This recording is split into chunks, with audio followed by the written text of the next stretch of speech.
All right, and now we're going to get this show on the road. Mr. Jennings, hello and welcome. Great event last week, raising a lot of money, man. You really kicked butt, and I'm glad we can help. Just want to give you a shout out on that. All right, guys. So hello and welcome. For those, if this is your first call, this is they're all great calls, but you're going to be blessed by, in my mind, a legend in the business and success world, and I'll go into why. But for the most part, I want to share some housekeeping, especially for those that are newer. One, remember, guys, try not to multitask. Lock in, right? I don't want you guys to miss something that can change your life, change your mindset, change your business, change your way of thinking. Every minute on these calls, if you guys, for those that have been on these calls, there is not a minute wasted, and there's always some type of value that you can take. So have your notepads down, write down, and lastly, too, remember, you may have to go back and listen to this again, this recording again, right? I know I do. So grab a notepad. Don't get overwhelmed if you have a million different notes and then you go, oh, man, you're overwhelmed, so you don't execute anything. Hey, you know what? Start with taking 1 to 2 things that you want to start implementing this week, not next month, not next year, like this week, maybe today. Right? And then you start small, and then, hey, get accountability partners in the community, share what you learned in the community, and let's all work together to help people execute more, because all this knowledge, all these amazing speakers that we bring on means absolutely nothing if we don't execute and implement what we are learning. So I just want to make sure that I always prime your mind to get the most out of these calls. 2, share the call, share our guest speaker, right? Follow our guest speaker, which I'm going to go into. But that's how we grow this community. This is how we can continue to impact more lives. I hope we can all agree that there's a lot of people in this community changing their financial situation, their health, their mindset, their business, their careers. So if we can share this and impact other people and do our part to try and, change the world as much as we can and start in our area, we can only do that through you guys sharing the message with others, sharing this community with others, and we all know you end up doing business with them anyway. So I just want to make sure you guys know about that.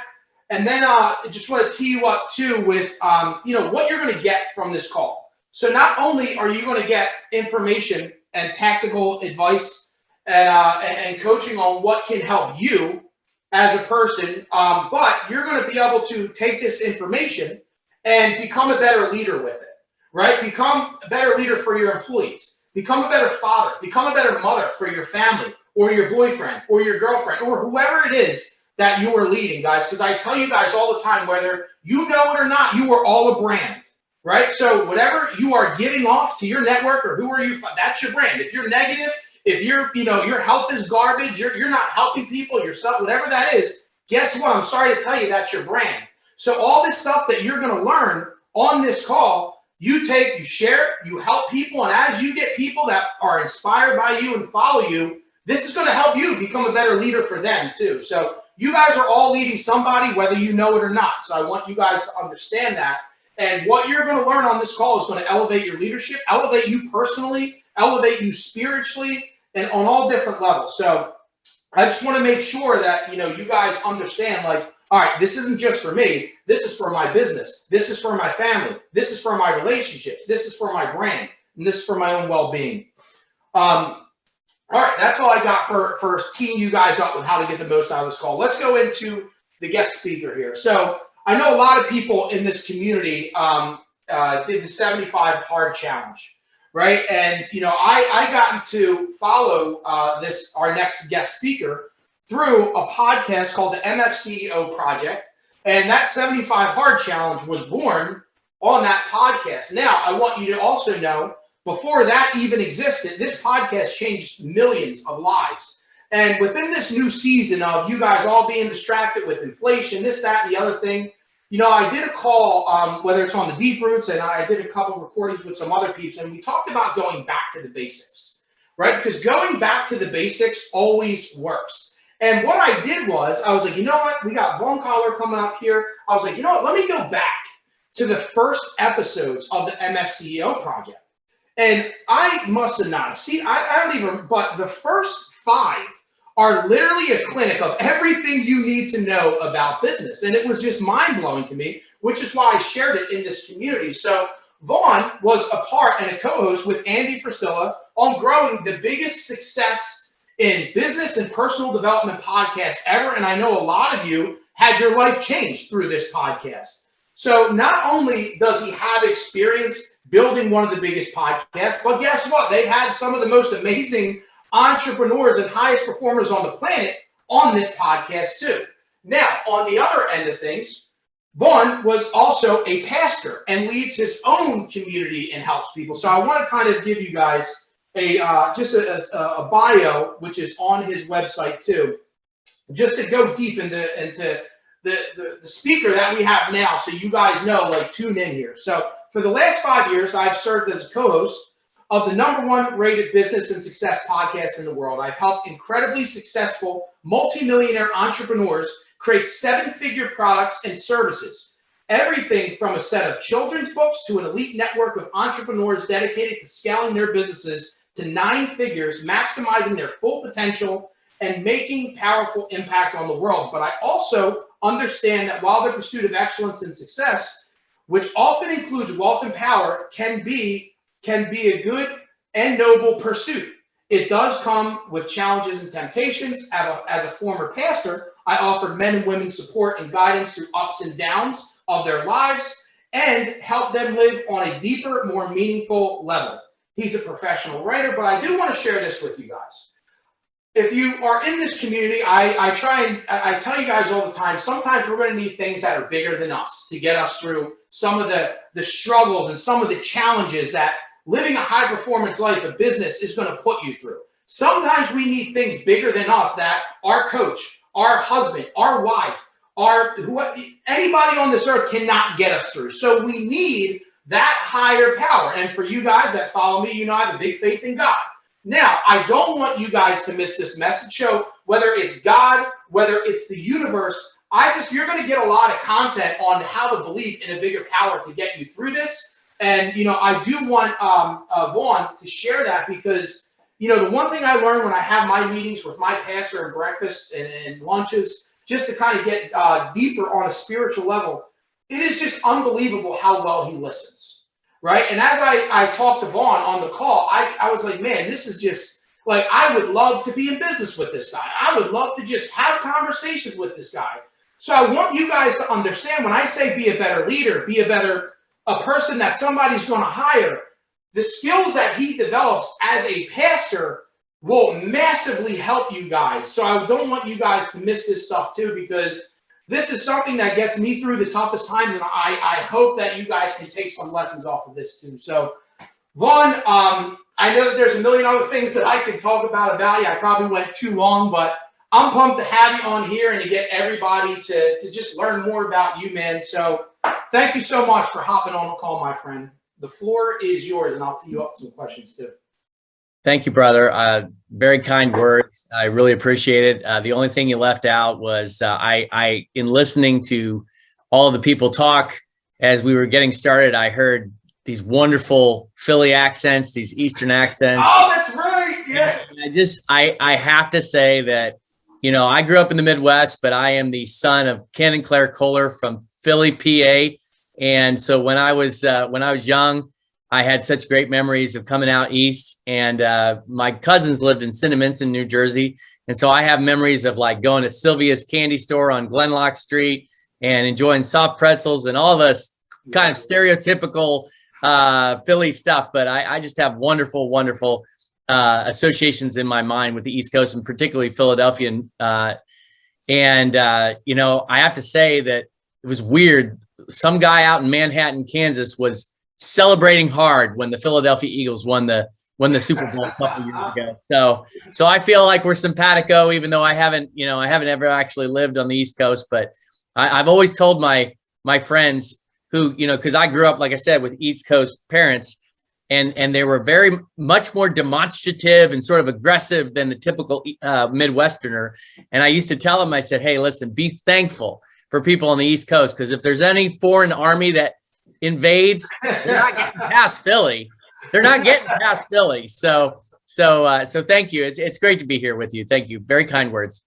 Love it, man. So, one of the topics that I know you wanted to dive in on, especially when you work with all your coaching clients, and also, from like years of building your podcast with Andy and the incredible like high performers that you bring in, they're all very vulnerable with talking about like their anxieties that they have, their stressors. And to everybody's, just so you guys know, it does happen to all the entrepreneurs, the influencers that we follow, right? They're not robots. They all go through the same things that we go through, but they do things about it, and they consistently work that muscle and specific tactics and strategies to keep them performing, even when everything isn't the ideal situation, even when a season comes their way. So Vaughn, if you can kind of go into, what your experiences are and like how you can help and what different scenarios that you learn from with your clients and even with speakers in the podcast of what were their anxieties and how you help them work through it so that they can keep getting to the next level.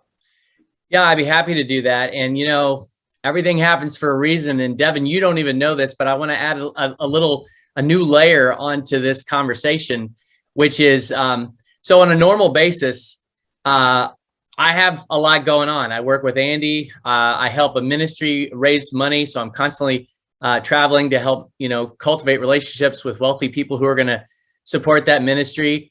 I've got my podcast. I've got my virtual community. I've got 4 little girls. I got a wife who is due in about 2 weeks with our 5th. We finally got a boy. I shouldn't say finally. I love being a girl dad, but we're getting a boy. So 5 kids. We had our deck roof ripped off by the Kansas wind. And so there's a lot going on, a lot of potential sources of anxiety, both professionally and personally. And last week, I actually do believe everything happens for a reason. So I'm speaking to you in light of what happened last week. And I think hopefully it will add a richer dimension to our conversation. But last week on my way home from podcasting with Andy, I experienced excruciating pain in my abdomen and my stomach. And it was so bad that I never go to the doctor, but it was so bad that the guy with me, who thankfully there was a guy with me, I said, you got to pull over about an hour before we got home. And so we stopped in Topeka, Kansas. I went to the ER. Turns out I had pancreatitis, which is kind of an inflammation of the pancreas. Extremely, extremely painful. It went away pretty quickly, but while I was under tests, they saw some things that they didn't think were great. And long story short is that I got a biopsy, and I'm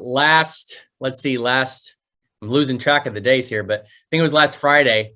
I was diagnosed. I have a cancerous tumor in my liver. So it's we're at a place in life right now where it's a little scary. It's a little anxiety inducing. And yet, to be honest with you, Devin and everybody else, God has been so good. There's been a peace that passes understanding. And as one of the women from my church said, hopefully this will not offend anybody, but she's hilarious. And she was, because my wife in particular is taking it hard, and we don't know how serious it is yet. I mean, it is serious, but we don't know if it's a death sentence. But Lou, who is this older lady, just put her arm around my wife and said, Kasha, this is why we're people of faith. This is where the rubber meets the road. Faith isn't meaningful if everything's going well in your life. Faith is only meaningful if you're experiencing pain, you're experiencing suffering, you're experiencing trial. This is where the rubber meets the road. And she leaned in and she goes, so you just got to get the hell out of the driver's seat and let Jesus drive. So I laughed and I was very moved by that. But the reason I share that is not as a sob story, but to tell you that like whatever anxiety you're going through, I get it. Okay. Personally, professionally, I get it. We got a lot going on. Kasha and I are like, man, this is crazy, that everything going on. But I will tell you that in talking to my clients, the number one source of it's kind of funny because our strengths are often our weaknesses. And, obviously all of you are probably very driven. You're probably ambitious. You're high performers. You have high standards. Okay. That's good. The flip side of that is that, frankly, sometimes you're unreasonable with yourself. Sometimes you forget that there is a God and you're not him, and that God is infinite and perfect and powerful, and just excellent in every possible way without any shadow of weakness, but you're not. You're a human being. And so what I have to do is I have to remind my clients, it's great to work for God, but you can't take the place of God. You are absolutely a human being with a limited amount of strength, a limited amount of time, a limited amount of resources. And so, I think sometimes when we are successful in business, when we are successful professionally, we can get this idea that it's ultimately all because of us. It's all because I put in the work, because that is valuable. It's invaluable. We can produce amazing results by putting in the work. But really what I try to remind people is, any strength you have, any intelligence you have, any wit, any ability to connect with people, anything you have is ultimately rooted in the goodness of God, that he saw fit to give you that blessing. And you have been an amazing steward of that blessing, but you need to remember that you're not the ultimate source. You're just the steward of those blessings. And so let me just throw out like a really quick story that I tell my clients when we get real deep into it. A lot of times what will happen is they've got so much going on that they're like, gosh, how can I control this chaos? How can I find some sense of normalcy in the midst of everything that I have going on? And so one of the things that I have not been surprised, to be honest with you, because entrepreneurs and overachievers are humans just like the rest of it, just like anybody. But it's not uncommon for my clients to get overwhelmed. It's not uncommon for them to feel anxious because of everything that they have going on. And so I always tell them this story from my dad. My dad died a couple of years ago in 2014. But most of his life, he was just this, he was in music retail. He sold these big honkin' church organs. And he also sold Steinway pianos. And but he also was a lifelong church musician, and he is like a minister of music. And he would also give, he'd give concerts, and he was just an amazing, amazing musician. Well, when I was 5 years old, I took I took piano lessons. I wasn't, the greatest. I wasn't like my dad, but I took piano lessons. And it came time that we were going to do a recital at this big, sort of intimidating recital hall, at least intimidating for a guy that was 5 years old. And the teacher and the people who had arranged the recital, they decided that they were going to have like a little duet between my dad and I. And so everybody's kind of excited about it. There's about 500 people there. So I'm kind of overwhelmed. I'm kind of freaking out. And yet the piece that we had to play was this very, very simple, like one note little jobby, right? That's all I had to do. It was just this little melody line. And I think it was like Mary Had a Little Lamb, or it was, Twinkle, Twinkle, Little Star. It was something super, super easy. And so I sit down next to my dad on the grand piano, and I'm sweating bullets, and I'm looking out over this crowd. And in this exasperated tone, I look up to him and I go, "Dad, are you sure you can do this?" And everybody just burst into laughter because they knew that just the idiocy of asking like a lifelong musician if they could help me do this really basic piece. And my dad just kind of smiled and he nodded his head. He said, "Yeah, I think we got this." So I started playing my piece, my one little note, one at a time. And sometimes I'd play the right note, and sometimes I'd play the wrong note, and sometimes I'd play too fast, and sometimes I'd play too slow. But you know what happened? What happened was when I was playing that note, my dad put his arms around me and he just started playing this flourish of notes. And it produced this really, really beautiful music. And so what happened was I played my one note and my dad added everything else. And he orchestrated this beautiful, beautiful thing. And everybody, when we were done, everybody gave us a standing ovation because it was this wonderful, wonderful like experience of this, little kid doing his thing, as best he could. But his father came along and fixed everything, basically by orchestrating everything else. And that's always stayed with me. It's always been something that's been just deeply impressed on my mind. And I wanted to stay with you because, the way it works, I think, in entrepreneurship and the way it works in life is that we're just called to play our note. We're just, play the note that we're supposed to play for today. And then tomorrow, play the next note. And the next day, play the next note. And sometimes you're going to play that note too fast. Sometimes you're going to play it too slow. But your Heavenly Father, God, is going to come around you, and he's going to just orchestrate things. Things will work out. There's a great passage in the scriptures in the book of Romans that a lot of people, even people who aren't like necessarily super religious or Christian, know this. It's this: all things work together for the good of those who love God, who are called according to his purpose. And so we just have to trust that our job is to be faithful. Our job is to just show up, to be good stewards of our time, talent, treasure, all that, to deliver, to execute every day, and to trust that, if we play our note, God the Father is going to come along and he's going to make something beautiful out of it. And so, that's just what I always tell people is just play your note and trust God with the rest. Because otherwise, if you don't, you're going to go insane. You're going to go insane. You can control what you can control and then leave the uncontrollable to the Almighty.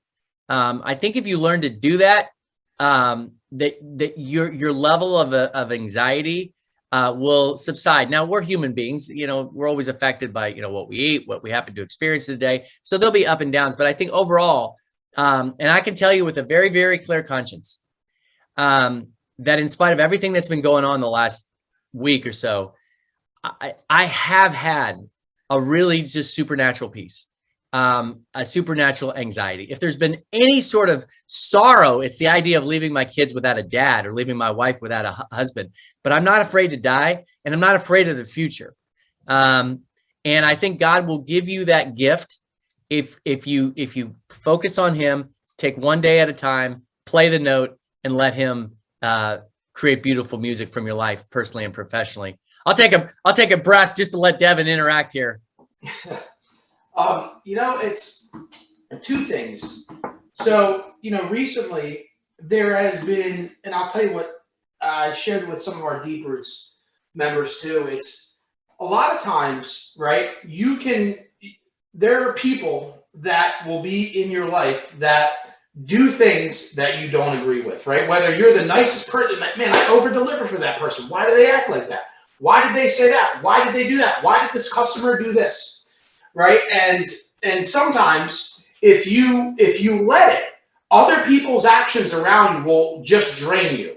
And you can't control how other people act. Right. You cannot. And if you get emotionally attached to other people's outcomes, how they think, how they were raised, how they were, whatever it is that they did, right? Hey, I did this for that person, and man, like they didn't even appreciate, like whatever that is, right? For a minute, I was going into like a mental hole with that, man. I felt it like I was literally poking holes in my own boat and I was sinking. Where I was like, oh man, so-and-so did that, so-and-so. And then I'm like spending 10 minutes, like, what in the world? Why would that person make that decision when I did this, that? Like, meanwhile, I was just hurting myself, right? So I was like, all right, I got to do something about this because I cannot control how certain people act. Now, with the harvest and stuff like that, hopefully we continue to all together inspire, other people to become, operate like a little bit ethically, be better people, whatever that is, but we still can't control that. So and again, like I want this to be on both sides, right? So, obviously I'm a man of faith, a man of God, whatever you believe in, that higher power, the universe, let's just say the law of reciprocity, whatever you do for others, it comes back to you. Whatever you believe in, but I'm just going to give you an example of what I believe with my faith in God was, the bottom line was this: God always forgiving people, right? And I'm on this group call with some entrepreneurs at night, and this one guy brought this. He was just we were talking about what other people do. He's like, ask yourself, what would Jesus do in this situation, right? And what with the universe, whatever it is, I don't want to like pound like faith on you guys, but whatever it is, like this stuff is impactful.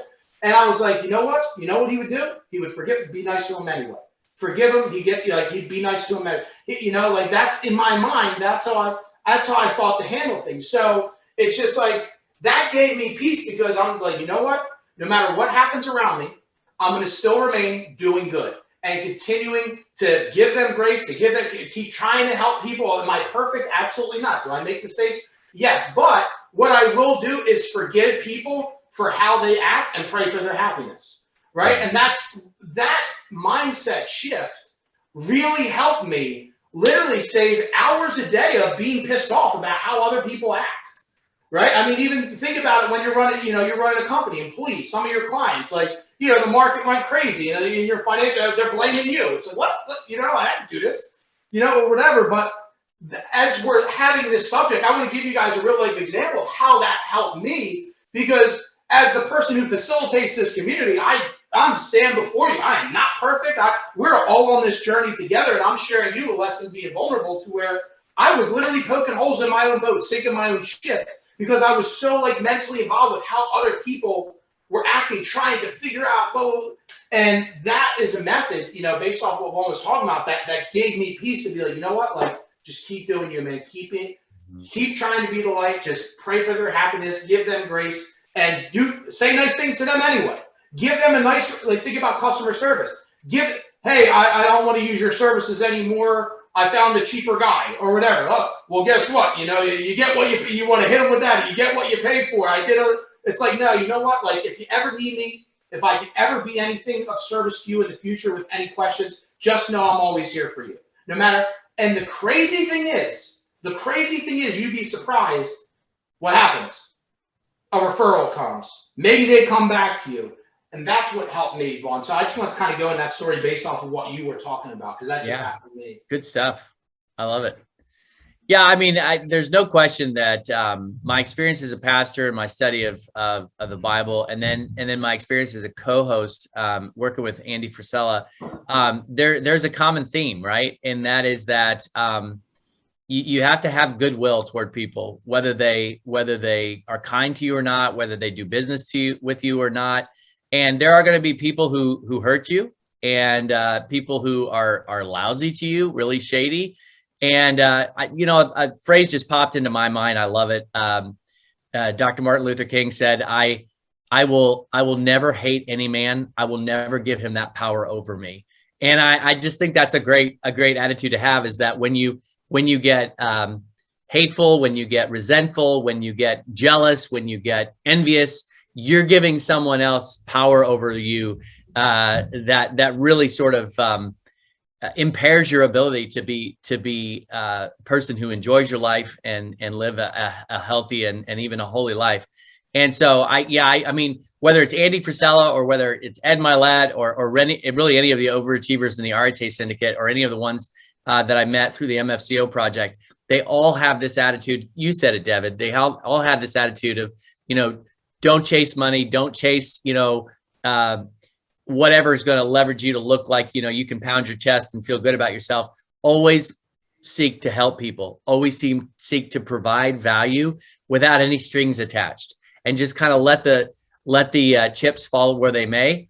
And what you'll find, and this is true spiritually, and this is also true practically, what you'll find is what you give is what you're going to get, by and large, overwhelmingly. It's just a fact of life. It's a fact of life, whether you're approaching it from a position of faith or whether you're approaching it from, like a sociological position, like you mentioned, the law of reciprocity.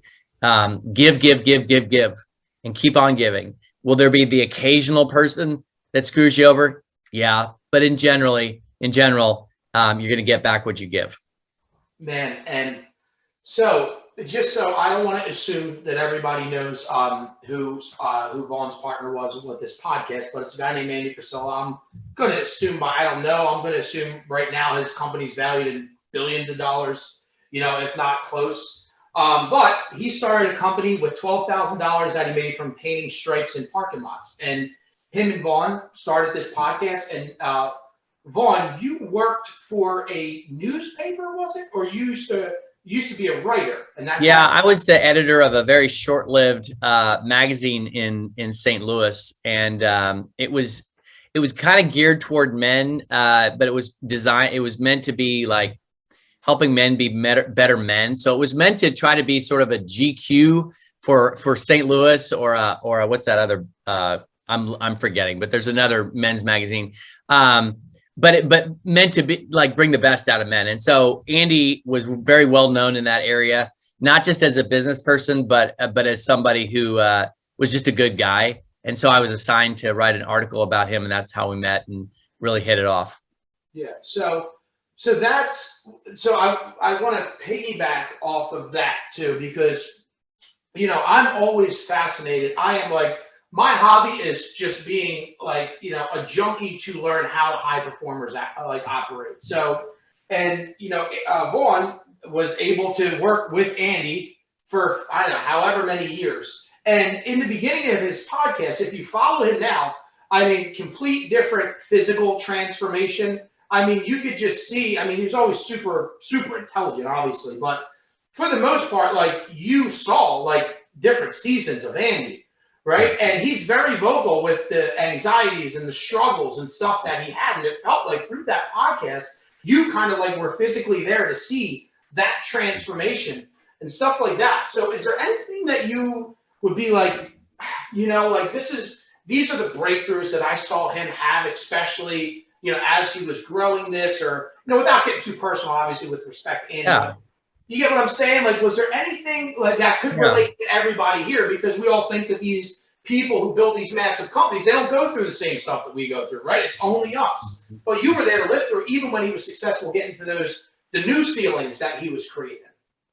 Yeah, well, I would say one of the things that Andy is just amazing about, not just a genius, but also very other-centered about, is that he takes stuff that he struggles with and he attacks it himself, and he creates a structure in which he can overcome that struggle or that problem. And then he kind of perfects that, and then he offers it to other people. And so everything that Andy has offered in terms of solutions for other people, he's passionate about those solutions because he himself benefited from them. So for instance, he always jokes that, he grew up, he got the fat gene. And so he was always the kid that was, he could smell pizza and gain 20 pounds. And so, as he was growing up and he was getting into working out and eating right, he noticed that the fitness industry, the nutritional supplement industry, it was he said it was almost like it was designed for the cool kids. It was designed for the people that really didn't struggle with losing weight or gaining weight. It was designed for sort of the natural gods on the planet, gods and goddesses on the planet. And he says, as a result, it was like this big clique, this popularity clique and it was all this focus on shallowness and how you looked and everything. And Andy was really bothered by that. And so he said, I want to start a company that really helps everybody, whether you're born with great genetics or whether you struggle, like I said, you smell pizza and you gain 20 pounds. And so he intentionally made First Form and Supplement Superstores. He intentionally made that a company that's culture was like, whoever you are, whatever background you're in, no matter where you're at in your fitness, you're part of our family. If you're in the gym, it's a win. If you're eating right, it's a win.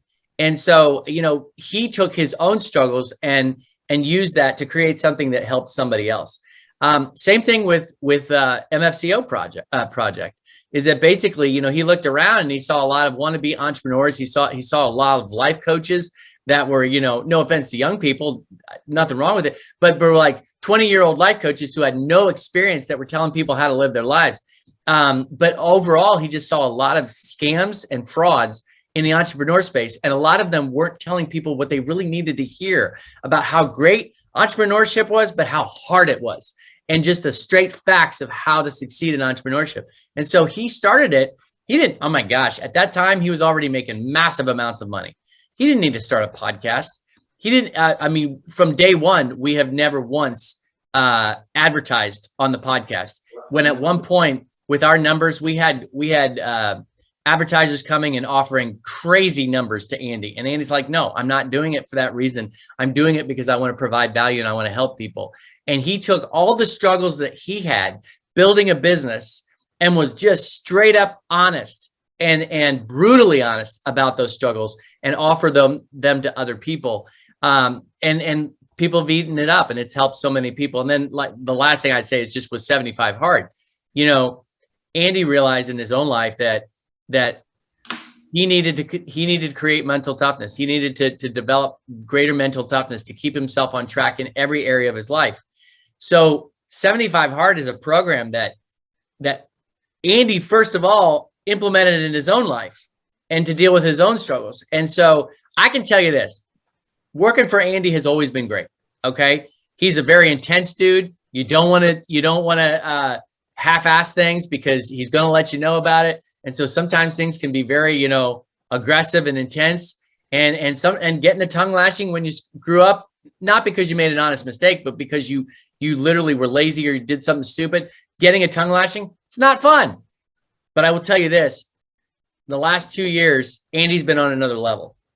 Like working for him it's been on another level. And it's because that he himself has taken seriously this importance of developing mental toughness.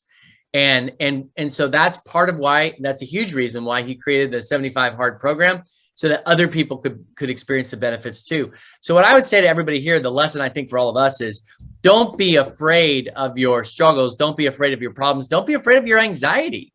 Take all of that stuff, impose your will on it, and turn it into something that not only benefits you, but can also benefit other people. So one thing I want to share with you guys that I didn't want you to miss. Vaughn said that Andy was very good at identifying, whatever it was, a problem, attacking it, right? And then showcasing it and sharing the solution with others, right? So how could this relate to your business? If you're in insurance, if you're in financial services, if you're in, payment services, if you're in payroll, whatever, it doesn't matter what business you're in, right? Do you guys think that you could showcase ways that you solve problems in your business and give away a free template, give away some type of free resource? That's the same thing that Andy did, right? And you guys could be taking that same strategy into your business and literally blow up. Now, how many people are going to do it, actually execute it, and get the results on it? I have no idea. Hopefully there's a lot. But that was very important to understand, is he showed what was the problem. He showed how to attack the solution, gave a free tool, gave people a tool. Hey, use this. Guess what happens? People are going to end up using it. They're going to follow you. And guess what? They're probably going to use your services, because it literally showed. I actually did it, right? I actually saved X amount of dollars. My house I see Tyler flood. I saw my cousin, his house got flooded. Well, and then this is template on how to, whatever it is. But I don't want you guys to miss that, because that's very crucial. And then as I'm on this, when I share with you guys, I'm trying to shed this skin right now and get to the next version of myself. And I realized I got to be more disciplined with the basics. And I went back and I'm just restarting my journey with the MFCEO project. Like, I'm just living through it like I never heard it before. And there's, in the beginning, they had Ben Newman on a lot. He's a phenomenal performance coach. I talked about him a few times in here. But for the most part, they were talking about mental toughness. And at the end of the day, guys, all the success in your health, in your business, in your relationships, in your faith, all this stuff has to do with mental toughness. When we talk about curing anxiety, right, it takes mental toughness to work these muscles every single day, these strategies, these tactics, to write down what Vaughn told you to do. So next Thursday, this happens. Yep, I remember Vaughn told me to do this. Let me implement this. Let me think about whose hand is on my shoulder. Let me think about all these different things. So I want you guys to know, mental toughness is being on this call, not having an excuse because I'm too busy, right? So mental toughness is showing up into the community, right? So I want you guys to also know that term. This is in line with what we're talking about. And hopefully some of you go back and start at episode 1. I'm telling you, it's the greatest gift. And I didn't know that you were like there on episode 1. You literally were and dude, what an awesome job co-hosting it too, man. That is hard. And you can tell you mastered how to go back and forth. And podcasting, I would love for you to share too, because you, again, guys, he built one of the number one success of business podcast.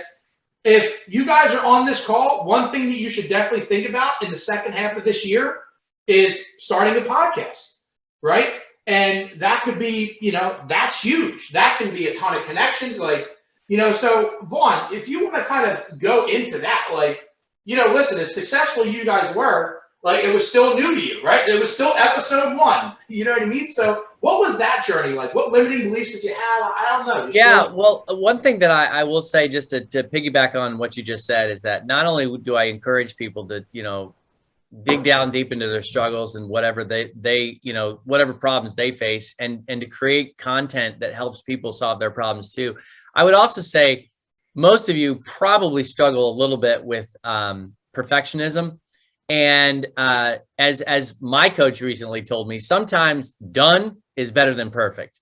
And the reality is that our very first episode of the podcast, the MFCEO project, and really several of the first episodes, when I go back and listen to them compared to what we're doing now, it's cringy, right? It's just, to me, it's like, wow, we were so green. We were so inexperienced, and obviously it provided people value. But had we been ruthlessly critical of ourselves and been like, oh, this sucks, we're going to trash it, people's lives would never have been changed. And that's something I struggle with now. I started my own podcast. It's just a simple message once a week. And I got to tell you, I have a young guy that works with me. His name's Steph. It's funny how I've podcasted in some way since 2015. And yet when I was starting my own stuff, I was like, this sucks, I'm going to trash it. And Steph was like, Vaughn, publish it, like get it out there, and the reality is he's right, because it's not about us. It's not about how good we look. It's about serving people and providing value to people. And so don't wait until your book is perfect, or your podcast is perfect, or your whatever, your keynote is perfect. Just do the best you can. Put a lot of hard work into it, and then ship it, deliver it. As far as, remind me what your question was, Devin. It was just what you learned from like that experience, like with the podcast, right? Like if you could give people tips, right? If they wanted to start a podcast, right? Oh yeah. So what is your best piece of advice coming from somebody who's built the number one? That's yeah. Well, the first thing is know what you're talking about. It helps to have Andy as the host. I mean, he's the driving force of it. But honestly, I would say that just in terms of practical things, I think one of the reasons that it worked to have the two of us together is because we had core values that were very similar, if not identical, but we were also very different as people. And so I would say I do think that there's that dynamic of this fire-breathing, F-bomb dropping CEO multimillionaire and this other guy who's kind of nerdy and white, pasty white, and former pastor who's kind of more cerebral. And I think what you should do is you should try to look for, if you're going to do a podcast, try to look for someone who really shares your same philosophy of life, your same core values in life, but really try to find somebody who is different from you, who really adds a little, like the two of you together, there's a little sauce, right? And I would also say, not to pat myself on the back, but I've listened to a lot of podcasts where you had two people on the podcast, and what was clear is you have two alphas who both want to talk all the time. And I think one of the reasons that Andy and I worked so well is because I was fine being the Robin to his Batman. And the truth is, you got to find somebody who is willing to do that, who is willing to be a co-host, not a host. And listen, my brand took off, and I didn't hardly ever talk at all. And maybe because I didn't talk at all in the early stages, people thought I was so smart, So just be willing to partner with somebody and be willing to do something that a lot of people who are entrepreneurs and overachievers are not willing to do, and that is be willing to be the second place. Be willing to put somebody else first and help showcase them. And if he wins, we all win. If your host wins, we all win. And so that's one thing I would say. The other thing I would say, really, I think there's something about the nature of the fact that the MFCEO project was two guys talking, and you didn't have a lot of stinger, background music or crazy stuff. I mean, it's fun to do now. I mean, Real AF does that to some extent, but don't feel like you have to have this overly polished, podcast episode with all of these bells and whistles. Don't rush into endorsements at all. In fact, if you can avoid it, don't get advertising at all, because it's annoying as heck to have to listen to 5 minutes of advertising to get to the meat. Now, again, I don't think it's wrong. I don't think you're evil if you do it. I just think that there's a certain level of authority and authenticity that you will have if it's just you hopping on, talking, sharing your heart, and delivering the truth in a really down to earth and authentic way. I think people will eat that up. I would say this last thing, which is, you all know, but I got to remind you anyway. It is amazing to me how many entrepreneurs I've met, particularly men, in the last 3 or 4 years that I know personally. I know what their personality is. I know that what their temperament is. They go and start a podcast, and it's like, wait a minute. Are you trying to parrot Andy? Are you literally trying to sound like Andy? Because that ain't going to work. There's only one person who can be Andy Frisella, and that's Andy Frisella. There's only one person who can be Vaughn Kohler, and that's Vaughn Kohler. There's only one person who could be Devin DiNofa, and that's Devin DiNofa. So it sounds like some crazy, thing that you're told in kindergarten that's sort of cheesy, but you got to be yourself. And the more you are yourself, the more that's going to be your unique niche. You have a voice that a certain people are going to listen to, and they're not going to listen to somebody else. They're going to listen to you. And so, being all things to all people is a perfect way of destroying your brand. So try your best. Don't try to be original. Just try to be yourself. The more you're yourself, the more nobody else is going to be able to copy you. So I think that's another thing to just keep in mind. That is right in alignment with anxieties, right? Like, we don't want to start stuff because we feel like we got to be perfect, and then what happens? Anxiety comes, right? Oh, I'm not this person. I'm not that. Well, hold on. Vaughn just gave you a pill. The best thing you can possibly do is be you. Mm-hmm. And that's the most successful recipe, right, to build your brand. And it reminds me of Ed Milet. He did a call when he talks about your oddity is your commodity, right? He said there's only a select few people who built billion-dollar brands, right, off of perfection. And he said the Kardashians are one of them, right? And then and guys, this is, man, a great story. And I think I shared this before. And he gave the example of Michael Strahan with the gap tooth. He scared everybody and said that he closed his gap teeth. And everybody was so mad.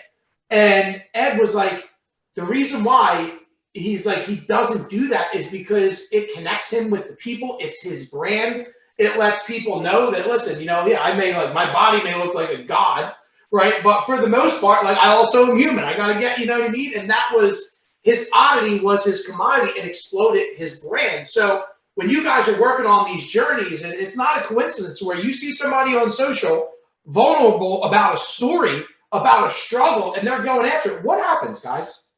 People root for them. People cheer for them. People support them. So, Vaughn, what you're saying is right in line with curing an anxiety, because we all know we want to be perfect. We want to be this, that, and all this, because we're trying to be so many different people but ourselves. It raises anxiety. Yeah.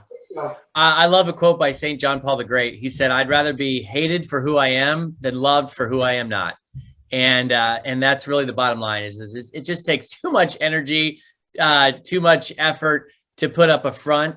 And just be who you are and express the personality that God gave you and the temperament that God gave you. And you're going to be a lot happier. And I think the byproduct of that is you're going to create a personal brand that's really compelling. Good stuff. Good stuff. All right, guys, I'm going to open it up to a few questions. Don't be shy. There are no stupid questions. You have somebody here that's, is coaching a ton of people spiritually in business, one of the best podcasts ever made. He's been there and seen it all and helped people in all different types of struggles. So if you guys have something or a question or anything that you can ask him, feel free to fire in. Don't be shy. I'll give you guys a few minutes. You can raise your hand if you want. Drop it in the chat. Or I'll just ask another question. Come on here. Wasn't it Michael Scott on The Office that said there are no stupid questions, only stupid people? All right, Jim. He's always firing in questions, man. I appreciate it. Awesome. Hi, Jim. Hi, how you doing, Vaughn? I was trying to get a chance to ask a question, but whatever. So I have a question. It's kind of a topic that I run through all the time, and I feel somewhat uncomfortable with it at a lot of times. I'm a person not of faith. I'm a spiritual person. I do my own thing. And I noticed that the interaction between you and Andy, because Andy may be a person of faith but does not talk about it very, very often on air, as someone not in that position, how do I approach someone who is of faith and is very bold about their faith without feeling like I always feel like a little weird and a little less than that I'm not in that realm. So how does someone who is not of faith, how would I approach someone who is very outward with their faith and not feel like I'm stepping on their toes, but also not saying, look, that's not cool, don't talk about that around me, you know? Right. So are you talking about like in a business situation, like in an office setting, or are you just talking about interpersonally? More in a business setting, but more in like a growth of a relationship setting, whether it's a project that they're working on together, or someone that you're looking to develop a referral relationship with, a business relationship with, without feeling like you're stepping on their toes, but also staying true to yourself. Right. No, that's a great question. I mean, the first thing I would say is something that I think you and I both know, Jim, which is that there are people who are not religious who are amazing, other-centered people. And there are people who are atheists who are jerks, full of themselves. They think they've got the science and the philosophy to prove that there is no God, and they're very aggressive and obnoxious. In the same way, there are people of faith who are really very wonderful people. There are real fruits of love, joy, peace, kindness in their life. And they're people who listen. They're people who try to understand other people. And then there's the people who are just obnoxious. I mean, that's just the reality. I don't think you can ever go wrong. I was taught a long time ago, a little phrase is questions convict, assertions harden the heart. So what that means is that if I, as a faithful person, I go up to you, Jim, we're maybe in the bar and there's an office party or something. And I say to you, I can't believe you don't believe in Jesus. Well, how are you going to take that? That's an assertion, that's just something that's just going to hit you over the head with like a baseball bat. But if I go up there and say, hey, Jim, I grew up in faith and I grew up in church and I got my reasons for believing, but I've never really gone deep into understanding where somebody came to the conclusion that they're not really involved in it. Could you tell me a little bit something about your journey? Could you share kind of how you arrived at that position? And I think that invites a dialogue, and I think that will work with 90% of people. If you talk to a person of faith, they say, hey, how did you come to that conclusion? And maybe you say, because I look around and these are the observations I make about life, and that's how I came to this conclusion. But how did you come to that conclusion? And I think if you talked to the average person of goodwill who is a faithful person, they will be like, oh my gosh, I can't believe, yes, I'm so honored that you would ask me. And hopefully they will then ask you, how do you came to your conclusion? But I wouldn't necessarily just say, hey, I'm not a person of faith. I'm not into spiritual stuff. Because that's more of just an assertion. It's like, well, what do you do with that? Okay. But I think questions really invite dialogue, and listening really invites dialogue. And I think that's what I have with Andy. He and I share a lot of views that are similar. Some views we're divergent on, but we just have a great ability to converse about these things. And this is where I would also say, part of your ability to do that, there's that old statement. I don't know if you all ever heard this old phrase, but it's an ace and a joker is still a bad hand. So it does, with some people, it doesn't matter how great you are, how nice you are, how kind you are, they're just going to be idiots. And so I would say, this is a little known fact, but in the Bible, in the Gospels, with the stories of Jesus, there were times where Jesus just didn't talk to people. He either kept silent or he shook the dust off his feet and he left. Meaning there are people you just can't talk to because they're obnoxious. And so in that case, don't push it. Just be like, bless you, have a great day, and then move on. I don't know if that's helpful, but that's kind of what's worked for me. For sure. Thank you. Yep, you bet. We have Lena. She said, how do you find that balance between doing the things that you do out of service and love for others, but also need it to find financial freedom for your family? So Lena, you can unmute. Let me see if you're still on here. There she is. I'm here. Yeah. So you want to just just go into give us a scenario? Sure. So I guess I'm trying to build a business that serves people, but I hear from a lot of people saying, you just do everything out of love, do everything out of service, see what you can do for others. But there's also that factor of, I gotta make money, because we gotta feed our family and whatnot. I mean, we're okay, but just in that sense, like wanting to grow something that can create that financial freedom for my family, that we no longer need to be tied down to a 9-to-5 job. And so that balance between not being like false, like, oh no, I'm just doing everything, for love. I am, because I do everything out of love, but I also need to make money. So I'm like conflicted. How should I think about that? How should my mentality be about that? Yeah, that's a great question, Lena. So just a couple things come to my mind. And I would say, first of all, that if God has blessed you with a family, your number one priority is loving them first and foremost, and protecting them and providing for them. And so I think you need to see,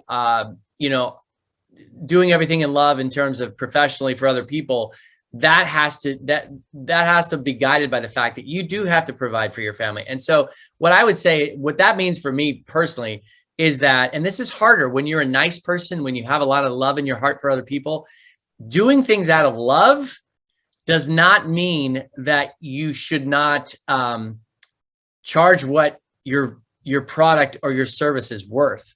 Okay. I want to love all my clients as best as I can. I want to love and serve them as best as I can. Guess what? I ain't going to do it for free. I'm going to offer. Now, there's certain things I'll offer above and beyond for my clients to show them that I'm really committed to them. But there's absolutely nothing wrong with valuing your services. Loving other people does not mean that you devalue the worth of your services or your products. And so what I would say is that, whatever you determine that's going to, help pay the bills and create a really great opportunity for your family. I don't think love demands that you underprice it. Does that make sense? Maybe I'm not answering the question. Am I answering the question that you're really asking? Yes, you are. Okay. Yeah, listen, I think one of the hardest, Andy told me a long time ago that one of the hardest things in business is pricing.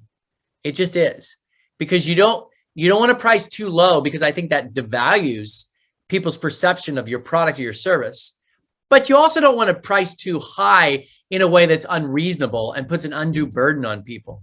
So I think particularly when you're offering professional services, like if you're providing a service like I do, like as a consultant or a coach, it's hard, because if you're like, well, I'm a loving person, I want to serve people, I don't want to charge people too much. Well, but you do have to make a living, and you have to make a good living. And so I think most people that I'm perceiving that are wired like you, Lena, most people are probably doing yourself a disservice by not valuing your services enough. And so whatever you're charging people, I might consider increasing it. I think the other thing about, Andy used to say, you can price yourself out of the range of headaches, meaning that the higher your price, the higher quality of your service, the less likely you're going to get clients and customers that you just don't want because they're flakes.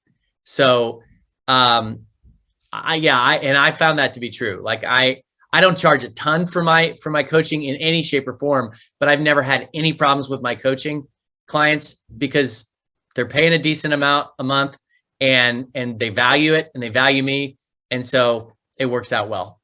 Thank you so much. I appreciate it. I really love what you said about also shifting the mentality to not just loving who you're serving, but I'm doing this out of love for my family. And that just really, that's going to stick with me. So thank you so much. You bet. Thanks, Lena. And Lena, if you don't mind, I want to add something to that too. You show your people how much you love them by the value that you're giving them with your service, right? And Dave, I have the same struggle, right? And Dave Meltzer always told me, he has this thing where it's like, listen, you're going to give me $20, I'm going to give you $100 in value, right? It's like a mindset thing to where it's like, listen, this is the deal, right? Let's just say, Harvest, $147 a month, right? Whatever that is over the course of the year. But listen, with these speakers, I'm giving you, if you actually execute on what and who you're learning from, I'm giving you hundreds of thousands of dollars of value, right? So what happens is, right, it's in your mind, as long as you can have like, I know I'm over delivering for this price, then you're showing them you love them, right? That's what helps me anyway. It's like, listen, charge for this. Well, guess what? Like one-on-one coaching is this. Well, hey, you know what? Like, I'm going to show you I love you because as we work together, whatever your investment is, you're going to 5 to 10x it, right? Or, hey, you know what? If one day, right, you're working with Vaughn and, next thing you know, you have a terrible mindset that day. And then, because you invested to work with Vaughn, he changes your mindset and you go home and you're a better wife to your family, right? Or let's just say you didn't invest in coaching or you didn't hire that. And then that same person didn't have the help that they hired and they went home and they were angry and they took it out on their husband and their kids. Next thing you know, it led to a big fight that sent their marriage downhill, right? Like, you don't know, like, where that value, all these different opportunities of value that can come to that person. And when you think of it, hey, this is the price, but guess what? I'm confident that, like, the love part of this is how I'm going to over deliver for you by using my services. I hope that made sense, but that's one of the things that helped me when charging things. Is like, well, as long as I know I'm delivering way more value than I am of what I'm asking from them, then that's me showing them that I love them and that I'm over delivering them, and I'm not I'm not like worried about whatever it is that they're investing. Thank you. That's good. Thank you so much. Awesome. Somebody asked about a book recommendation, so I'll give you two. One is a little known book that was written, I think, in the 90s by a pastor named Charles Swindoll, Swindoll, and it's called Living Above the Level of Mediocrity. And I think the subtitle is something like Faith Pursuing Excellence. That's a really good book. And then I'm going to be that guy and recommend my own book. I have a book called Sacred Drive, which is Biblical Principles for Pursuing Your God-Given Potential. And it's basically approaching excellence and the pursuit of your potential from a biblical or from a faith-based perspective. So hopefully that will help. By the way, you're all welcome to, I try to make myself as accessible as possible. You're all welcome to DM me on Instagram or anything. I like trying to provide value. Andy's kind of beat that into my head. So happy to connect with any of you guys. Oh, it's just my name, @Vaughn Kohler. All right, so @Vaughn Kohler, right? And I'll drop this in the group too. But Vaughn, also, just send me your podcast and I'll drop that in the community too. Sure. I want to make sure people know where to get your books, how to follow you, how to subscribe to your podcast. Guys, leave a review on his podcast if you listen to it, because that can help. And on his Instagram, I know you've been putting out some great messages in your content too, which has been phenomenal. Thank you. Thanks for the opportunity. I really appreciate being here with everybody. I hope it did provide value, and I just hope that you crushed it today in a way that honors God and is good for the world. Vaughn, thank you so much, man. I'm so grateful you took the time to be here, especially just listening to you and following you for 5 years. It's just crazy how God works, and now like you're in our community speaking, man. It's just a blessing, man. I appreciate you and what you're doing to make this world a better place. And that's what the harvest is about. So, Fulgenetti, I see you got your hand raised. You want to squeeze one in before you sign? Yeah, Vaughn, if you don't mind, I had a quick question for you. Yeah, of course. 4 years ago, I recently got really involved in our church. And, being in business and people seeing and the pastor saying, Mike, I think you could be an asset. That involvement in the business mindedness in that space really caught friction with a lot of the elders and their goals and their fear of growth in today's current kind of Christian outlook. Oh, there are not a lot of families going to church, but then you kind of church shop and you find, oh my gosh, every pew's full with young families. Yeah. Do you have any recommendation? Because I kind of stepped back out of that role because I just kept putting in that effort, sacrificing time for my business and my family and going nowhere, just hitting brick wall after brick wall with elders in the church that have been there for so long. Knowing and learning today more about you, your faith, being a pastor, but also the business and growth and effort mindedness, how do you find to bring that together with those in a church that are kind of stuck on old tradition? Well, first of all, that's a great conversation to have, and you're welcome to reach out to me. I'd be happy to hop on, just the two of us talk about that sometime. But I would just tell you this: my experience is that a lot of pastors, a lot of churches are hesitant, particularly about marketing, a certain approach to marketing the church, because and a lot of this stems from I think a good thought, which is that they don't want people to be so sort of manipulated into coming to church that they come to church for the wrong reasons, and that, you know, the church markets itself as, hey, we're going to solve your marriage problems, your anxiety problems, all this stuff. I think a lot of pastors who are kind of like bristle against the whole marketing thing is it's because they genuinely want people to come to church because they want to know God, because they want to enter into that relationship with Jesus. And so there's always been kind of a backlash against any sort of marketing, smart marketing, because of that. And the truth is that the reality is that there are certain social psychological principles that you can plug in, and you can draw a crowd to a church fairly easily with certain business principles. It doesn't mean that they're necessarily coming there for the right reasons per se. You've just been really good at sort of creating this great event that draws people. What I have come to learn, and the best way to do it is just to be really, really the way that I answer people is to really show them that in the Gospels, the way that Jesus drew people to himself was he spoke their language. He you know, in a society that was very agrarian and, you know, very farm oriented, he talked about being the salt and light. His stories, his parables were about like sowing seeds. So there is a sense in which the church should be savvy about speaking the language of the marketplace, or speaking the language of the people, so that you can make those connections. But the other thing is that you look at the way that Jesus taught. He taught using stories. He taught using word pictures. And so I think the best way to approach this is to show pastors that are having a little like heartache with this, say, this is in the Bible. There's a good book called Business to the Glory of God by Wayne Grudem, Grudem. And I recommend you read that, and you know, just immerse yourself in Matthew, Mark, Luke, and John, and see how Jesus drew a crowd, see how Jesus taught, and then show the pastors that these savvy ways of conducting ourselves are not unbiblical. They're unbiblical if we're all about just filling the pews so that we can make a lot of money. You know, that's when they're unbiblical. Or you know, the pastor becomes some sort of celebrity, you know, in his own right. I mean, that's problematic. It's the pastor's on board for the growth and the change. It's the elders, it's the trustees, it's the politics behind the purpose that are just kind of nuts. And I'd love to have a conversation, you know, without occupying people's time. I'd be happy to hop on sometime in the next week or so and talk to you about that. Now, I mean, at the end of the day, if those, I don't know each one of those men, but if those men in their heart of hearts don't want the church to grow because they like their little power circle, well, then you got a whole nother problem. And you have to, I think the first and foremost thing is you got to just pray that God sovereignly removes them from positions of influence and installs them with people who have a vision for impacting the world in a really powerful way. And that requires growth. If you're not, I mean, a church is like a business. If you're not growing, you're dying. That's just absolutely. Yeah. Absolutely.